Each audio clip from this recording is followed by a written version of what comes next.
And that's something that I've started to become really interested in. I thought after being on staff here for almost a decade, maybe I should start to read about leadership. Better late than never. So I recently picked up this book, Leadership Axioms, from Bill Hybels, who's the senior pastor at Willow Creek, or used to be. That's another story. Two people got that joke. Okay. And then I also just finished this book called The Vulnerable Pastor, which is one of those books that you think someone looked inside of your head and then wrote a book about it. So that's been that book for me. And then right now I'm reading 2 books. Anyone else like to read 5 books at a time like I do? Okay. So I'm reading Better Together, 8 Ways Working with Women Leads to Extraordinary Products and Profits. And then Lean In by Sheryl Sandberg, the chief operator, for Facebook. So obviously I'm very excited about women in leadership. But I think I've been looking at this topic of leadership because I think we're living in a time where we're kind of looking for good leadership. There's been a lot of disappointment. Someone chuckled about Bill Hybels because he had to step down from the church for some accusations. And then just in general, just in the media, I know if you're like me, you're thinking if Tom Hanks goes down, we just need to close up shop, right? Like, please not Tom, please not Tom. But I've been looking at leadership because I think it's a really powerful thing, and knowing that I'm going to be ordained. And then also I think maybe becoming a parent and realizing, how do I want to lead my daughter well? What kind of example do I want to set for her? Who do I want to expose her to? What kind of books do I want to read to her to make sure that she becomes a really powerful leader but has good character, right? And so I started looking at this topic in the Bible because there is a lot of good stuff in there. There really is. And there's a lot of good stuff about good leadership. And so as I was thinking about this and reading, I thought, this is not just for church leaders. This is for everyone. Because believe it or not, all of you are leaders. And some of you may say, no, I'm not. I'm not a leader. But yes, you are. I believe everyone is a leader in some sort of capacity. I promise you that people are looking up to you, watching you, observing you, and probably hanging on a lot of the words you say, which is kind of overwhelming and scary at times, especially when it comes to our kids. But I think we all want to be known as good leaders, no matter what we're doing. So I want to look at a passage from the book of Titus. And we're actually going to go through, I'm going to read it, and then we're going to go kind of word by word. And what I feel like is a good leader, and kind of go through what is not and why and how we can be that. So let's go ahead and turn to the book of Titus. I left you in Crete to do what I had been left undone, and to appoint leaders for the churches in each town. As I told you, they must have a good reputation and be faithful in marriage. Their children must be followers of the Lord and not have a reputation of being wild and disobedient. Church officials are in charge of God's work, and so they must also have a good reputation. They must not be bossy, quick-tempered, heavy drinkers, bullies, or dishonest in business. Instead, they must be friendly to strangers and enjoy doing good things. They must also be sensible, fair, pure, and self-controlled. They must stick to the true message they were taught so that their good teaching can help others and correct everyone who opposes it. So the first section I want to look at is good reputation. Now, many of you that may hear that word, good reputation, you think about leadership, you may start to squirm in your seat a little bit. Because you think, oh gosh, Raegan, if you knew the reputation that follows me, maybe how I used to be in the past, what I used to do. Well, the key word is in the past and what you used to do. But I want to tell you a little secret about this church. If you're new here, or maybe it's your first time, Lover's Lane is full of people with the craziest past. In fact, you might be sitting next to someone. And what I mean is I've heard these stories. We've had people that have, been in jail, had addictions and all kinds of things. But I tell you what, those people are some of our best leaders in our entire church. And I'm not here to say, they just believed in Jesus and then boom, they were totally cured of everything. No, they did hit rock bottom. They did serve jail time. They had addictions. They were in recovery groups. They went to rehab. They had counselors. They might have had medication. They had, a big support group. They had all kinds of things that helped them turn their life around. And what I love about them is that because they know what it's like to hit rock bottom, they know what it really takes to be a good leader. And so, yes, it did not happen overnight. It took a lot of good intentionality and a lot of work, maybe a little stumbling here and there, but they have ended up being some of our best leaders. And they didn't let what they used to be, how they used to be, paralyze them and keep them from being a good leader. They didn't say, well, I can't do that because this is how I used to be. And I'm so thankful for that, because we would be missing out on some of our best leaders in this church if they said, I'm not qualified. And maybe for you think, well, Raegan, this reputation thing, I don't have that. And maybe you're a little bit like me. I grew up Midwest Kansas girl, didn't really do anything bad. And my mom, I'm not lying, right? Mom, where are you? Not lying, right? Good kid. I'm not lying, y'all. I really was a good kid. Why do you guys chuckle? And so when people, share these testimonies of, again, crazy story, crazy reputation, whatever, I don't have that. I always feel like, oh, my testimony is really kind of boring, or I don't have much to offer. And so that's the thing that tingles me up. Not their good reputation. Your thing is like, well, I don't have a good reputation. Your thing is, like me, you make all these excuses thinking, well, I'm not smart enough. I'm not articulate enough. Or maybe, all I have is an associate's degree. Or maybe I didn't even go to college. Or I went to college, but it wasn't that kind of college, or it wasn't the best school, business school within that college or whatever. Or, I've been laid off before, or I have learning difficulties or whatever, and the list goes on and on. I'm sure all of us have that list in our head that says, well, I can't be that because I'm this and this and this and this. Again, there's people in this church that are the definition of hustle and get things done. And many of them were C students all their life, or maybe they barely graduated high school, or they didn't go to college, and they are extremely, extremely successful. And so they didn't let all those things that we have deemed are the most important, or what makes you qualified, or that makes you the best leader, they don't let that hold them back. And again, I'm so thankful because they're such great examples to the rest of us. And it helps me kind of quiet that voice in me that says, well, Raegan, you can't do that because you're this, this, this, this. And so I want to encourage you not to think, well, I can't do this. I can't be a good leader because of this, this, this, and this. And I love this book, Vulnerable Pastor. What really helped me is when I read it, her big thing is that our weaknesses, maybe our limitations, actually make us better leaders. And so don't maybe try to hide those even. I think that makes you more approachable. It makes you more kind of on the same level, and people don't feel like, oh, I can never be like that because this person's so perfect. So I think it's okay to embrace maybe where we have limitations or weaknesses, because people love that. It makes people feel a little bit more comfortable, like, oh, okay, I can do that, because we're kind of all in the same boat, which is really, really helpful. And another thing, this whole thing about, well, I don't have this, I don't have that, or maybe I'm just not good enough.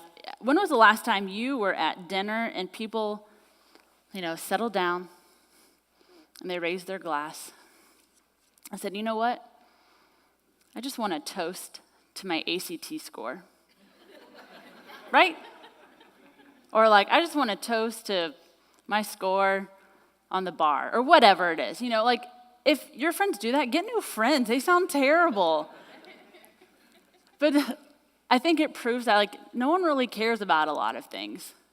They just want to see how you can lead. Okay? All right, so next line I want to look at is about church leaders, but it goes to everyone. But for church leaders, this is why it's important. Their children must be followers of the Lord and not have a reputation of being wild and disobedient. Titus did not know most pastor kids, apparently, right? We all know the pastor kids that were bad, so this is my friendly reminder to pray for Andy, because she's got 2 pastor parents. Okay, let's go ahead and move on. The next word I want to look at is bossy. So bossy. I bet we could all share stories to people that we worked for that were just so extremely bossy, right? And I think we could spend a lot of time here. But here's the thing that got me thinking, is that we are, kind of piggybacking on that first point, is we are really consumed with titles and achievements and degrees and awards and all these things. And I hate that because people use that as a way of saying, well, I'm better than you because I have this and this and this and this. And I hate that. It makes us feel like we're entitled to be bossy, which we're not. We're not entitled to be bossy, ever, okay? I don't care if you graduate from Harvard, number 1 in your class. I don't care. And I know that seems like, well, that's kind of harsh. Those people are really smart. I know, they're really smart. I get it. But you really should never have permission to be bossy. It makes me, ugh, okay. But see, I think the problem is when you do act like that, when you act so bossy, so entitled, that maybe people, again, that haven't achieved the same level as you feel like they have nothing to offer and they can't speak up. So maybe in your workforce, there's people that they look at you and say, well, I haven't done any of that, and so they don't speak up when probably they have some really good ideas. And maybe they're actually more knowledgeable and more gifted at things, but because you have been so bossy, you're not giving them a voice. The other problem I see with being bossy is that, and I pray that we are not like this, I would pray that we would not think we're better than others or that we should be bossy or we get to be bossy because of our race, our gender, our nationality, our zip code, what card we carry, whatever the list goes on. I would hope that we would not automatically say, well, I'm better than you because I'm this and you're not. That is not the gospel at all. And see, I love Scripture because with leadership, thinking about, okay, do I have permission to be bossy? Do I have permission to be the best? I think it's so interesting that Jesus uses verses talking about, let the children come to me, or embrace the children, or that the first shall be last and the last shall be first. That reminds me that people that we think maybe aren't qualified, maybe aren't that great, are actually the ones we need to be paying attention to most. And that we actually need to step aside as a leader and let them have a voice. So maybe for you can take this back and say, I want to give maybe a project to our first year or whatever, or my intern or whatever. Empower them. Good leaders empower people and encourage them and want to see them succeed. And if they fail, you step in and you help them and encourage them. You give good feedback. You don't, criticize them and yell at them and do that. Like, a good leader wants to see people around them succeed. And I also think this applies to in our home. And I know my daughter is only 2, and I am the boss, right? Parents are the boss. I'm not advocating, let's be friends with our kids. That's terrible advice. But I think about as she grows older, am I going to be really bossy and just say, no, that's the way it goes because I'm the mom? I will probably say that a lot. I realize that. But how am I taking time to listen to her and maybe get her opinion and her views and asking, well, what do you think about that? Or well, how do you treat your spouse when you come home? When you both come home from work, or maybe if one stays home, I hope you're giving equal voice to them too. And then you're not saying, well, I work so hard, you don't know how tired I am, and thinking well, I can be bossy because I've done more. Again, being bossy, good leaders aren't bossy. They don't think they're the best person in the room. They want everyone to be kind of on the same level, and they want to treat people with respect. Okay, quick-tempered. I'm never quick-tempered, and Scott can tell you that I'm perfect. So I find when I am quick-tempered or when I see people being quick-tempered, these are the things that I think are going on. One, most likely, I think a leader is really overwhelmed. They got too much on their plate, which means most likely they're probably not asking for help. And good leaders, when you feel like you're getting really short with people, like I know when I'm sending more short emails or I'm really short with Scott or maybe I don't have as much patience with my daughter, I realize that I'm overwhelmed and that I maybe need to ask for some help.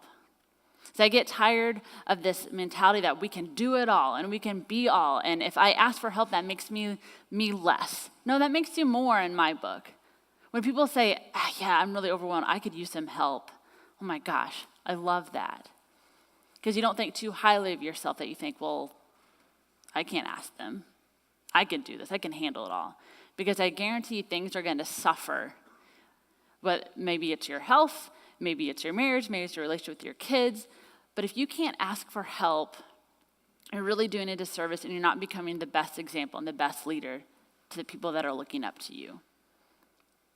So I would encourage us to be leaders that ask for help. And I understand sometimes at work you're like, well, I can't ask for help. Everyone else is overwhelmed, and I get that. But I guarantee there's opportunities for you to ask for help so you don't get overwhelmed, so you don't end up being short-tempered. The other thing it shows me if someone's being quick-tempered is that you probably don't have the right people around you. And what I mean by that is that if you're getting to the point where you're so quick-tempered at a lot of different things that you don't have a good support system, that maybe you need some sort of mentor or coach or counselor that can maybe kind of start to sense before you get to that point that says, looks like you got a lot on your plate or you got a lot coming up. How are you going to take care of yourself and make sure you don't end up being quick-tempered and bossy and all those negative things that we don't want to be? So I would encourage you to surround yourself with people that can help you not become too overwhelmed or too bossy or too quick-tempered. It doesn't show that you're weak at all when you ask for help or when you surround yourself and you share a little bit more, share about how you're really doing. That actually makes you, again, a better leader. I also think when you're quick-tempered, especially maybe it's with a specific person, you've got some unresolved conflict. And good leaders don't run away from conflict. They approach it head on, not aggressively, not with this mean spirit, but hey, let's take care of this. Let's talk about this. And you show grace and forgiveness, right? Good leaders don't get to the point of being quick-tempered because they want to ask for help, get some things off their plate, and also deal with conflict. Okay, let's keep going. Heavy drinkers and bullies. I think that's pretty self-explanatory. I don't know if I need to explain that. If you're a jerk, stop being a jerk. Okay. Dishonest in business. So I think we can probably all agree that things like embezzling, cheating, stealing, not good, right? Can we all just agree on that, probably? Okay, that's good. Could have watched the offering plate go by you. But when I started thinking about this a little bit more, it's like, okay, like most people don't do that. But what about when you throw your team member under the bus? We're all guilty of it at one point. What about passing off the blame on your spouse? What about making empty or false promises to those you work with or your family? I think we all do that. We're all guilty of that. We're all a little bit dishonest. So my encouragement is take the blame when you need to. Don't lie and follow through with your promises. Because if people can't trust you, everything crumbles. Everything crumbles. Okay, next one. Friendly to strangers. Obviously, as Christians, we want to share the peace and love of Christ with everyone we meet. Everyone we meet. Even when we're frustrated at customer service, when we're online with an insurance claim or whatever it may be. Think about those really, really frustrating moments, or when you're dealing with an IT person. That gets me. But we need to always be looking for every opportunity to share that. And so, yes, I understand we got to be friendly with strangers, but here's the other thing that I think we need to be better about, is that I think noticing everyone that we work with, everyone in our family. We all know the stats of what it means for someone to be acknowledged, to say hello.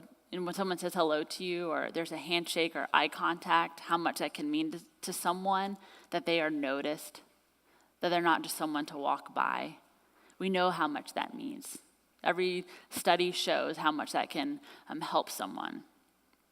And so the other week I was at a conference learning about some leadership, and this CEO was talking about how he had this really big meeting, and so he was going to meet his clients in the front of his office. You know, they were going to come in, and the admin was going to greet them. And he made some comment or did something and was talking to his admin, and the admin said, well, I'm just the admin. And he stopped in front of these really important clients, and he said, you are not just an admin. You are the first face that people see when they walk into this company. You're the one that greet them, make sure they have everything they need. You're the one that answers the calls. You're the one that books everything. You make sure everything is done so that when I walk in to meet them, I don't have to worry about a thing. He's like, you are not just an admin. I was like, oh, that's good. And it got me thinking about, in our workplace, how are we acknowledging our welcome center person, our admins, our secretaries, our interns, our custodial staff, facilities, all those people. How are we acknowledging them? How are we making sure they know that they are important? Because they are. Leaders don't think they're so much better and they don't have time for people that are low level or whatever you want to call it. You're never too good to say hello to someone. And that's what I love about Christ's example, is that he was always acknowledging the people that were forgotten, the people that were walked by and passed by and weren't given the time of day. I love that he always, no matter what was on his schedule, no matter what he did, that he would stop and spend time with them. So I think that good leaders don't rush their time with people. Good leaders have time for people. Bad leaders rush time or don't even stop to notice people. Okay, next, sensible, fair, and pure. Obviously, I think these three qualities go together really, really easily. But piggybacking off the quick-tempered, I believe that good leaders are sensible in their decisions. And what I mean by that is that they don't make quick decisions based out of anger or out of fear. They don't make swift judgments or decisions based on their particular mood or feelings that day, which can be really hard. I always make sure Scott is fed before he makes any sort of decision, because he makes terrible decisions when he's hungry. And they also do their best to be as fair as possible, not playing favoritism, which can be really hard. Like when you have a favorite kid, right? No? I'm just kidding. I'm just kidding, kids. They're in the room. They don't have a favorite kid. Some days, maybe. Okay. But I love there's this lesson in the book of James that says this. This is James 2, 1 through 4. My brothers and sisters, believers in our glorious Lord Jesus Christ, must not show favoritism. Suppose a man comes into your meeting wearing a gold ring and fine clothes, and a poor man in filthy old clothes also comes in. If you show special attention to the man wearing fine clothes and say, here's a good seat for you, but say to the poor man, you stand there or sit on the floor by my feet, have you not discriminated among yourselves and become judges with evil thoughts? So I think we all have to do our best, which can be really hard with all the different personalities that you work with or in your family, to not choose favorites. And to maybe give a little bit more grace to someone else or make sure that person gets a better opportunity. I think we need to try to make sure we're fair and sensible to everyone. And this whole being pure of heart, it is hard. But I encourage you to look at things like the fruit of the Spirit, which is a great place to start, and try to work on being, kind, showing goodness, faithfulness, gentleness, self-control, all of those things. And I know that can be a lot to try to juggle all at the same time. But I think good leaders, again, are always trying to work on how they can be better and where they have shortcomings. Okay, self-controlled. Obviously, I think this probably relates a lot with being sensible and fair, but it got me thinking a little bit deeper. I think good leaders know how to say no. They know how to have that self-control and say no, both professionally and personally. Good leaders know that they get a really great opportunity, a bigger paycheck, that corner office, but there's something attached to it. Longer hours, more travel. And they can look at that and say, that would be great, but I feel like I'm going to drain myself. I'm going to kill myself trying to be that. And it's not worth it. Or you know what, that's great. That means I'm not going to be able to be with my spouse. I'm not going to be able to be there with my kids. I'm going to miss all their games, their plays, whatever. They're going to miss all of it. And they say, no, it's not worth it. It's not worth it. Even when it's really good for them, it'd be the best move for them. It'd be horrible for everyone else in their life. So good leaders know how to say no and when to say no. And it's hard because the world says, well, why would you walk away from that? Bigger paycheck, you get that title, whatever. And that's going to be really hard to do, especially in North Dallas. I mean, people are always chasing that next thing.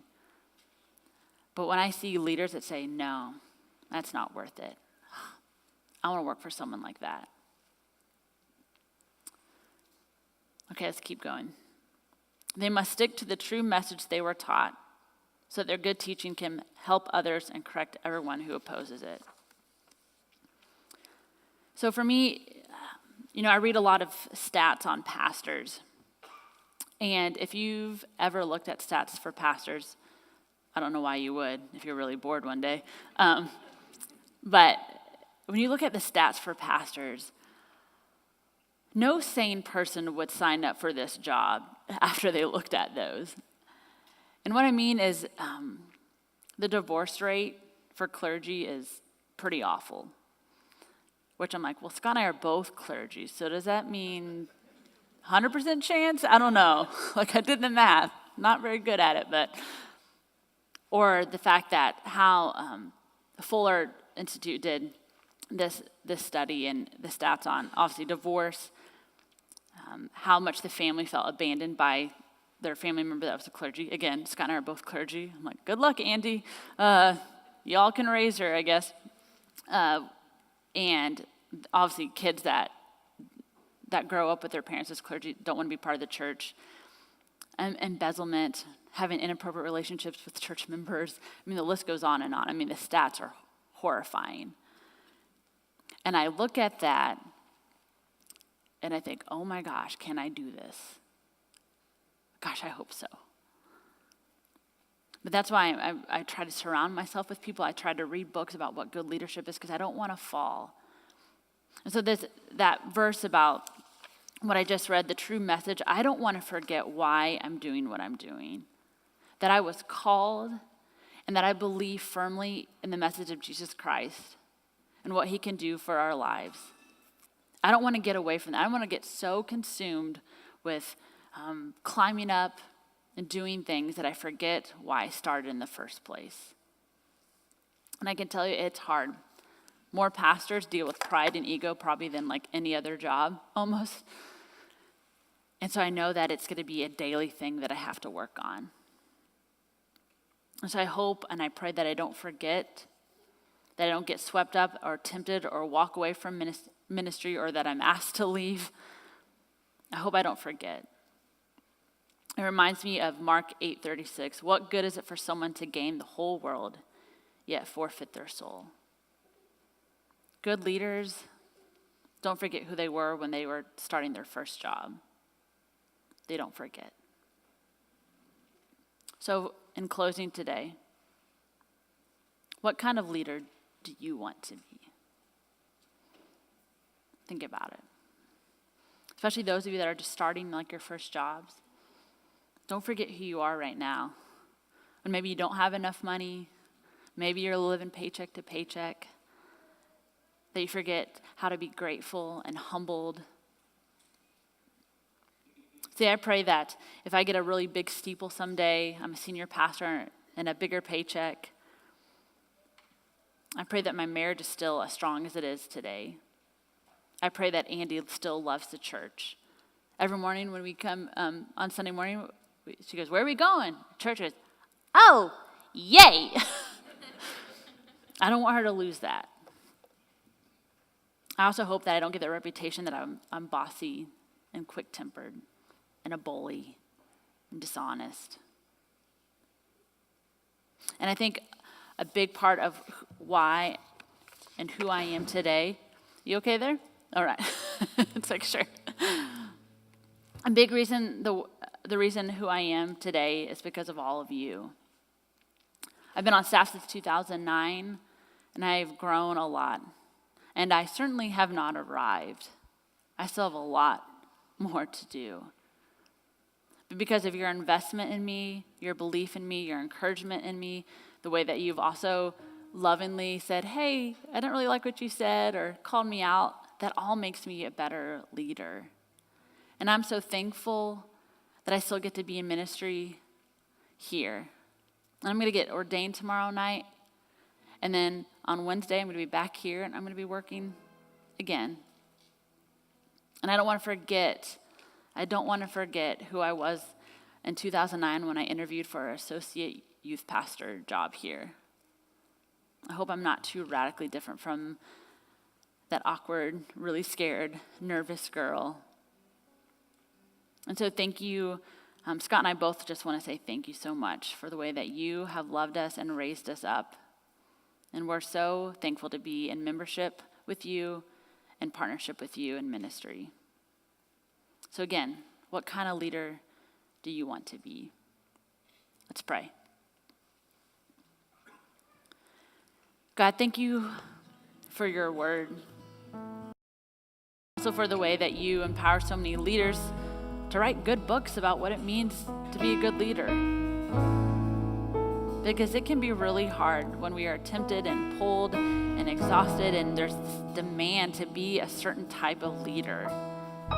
We've been fooled into thinking it's one type of person that can be a good leader, and that's just not right. That's just not true.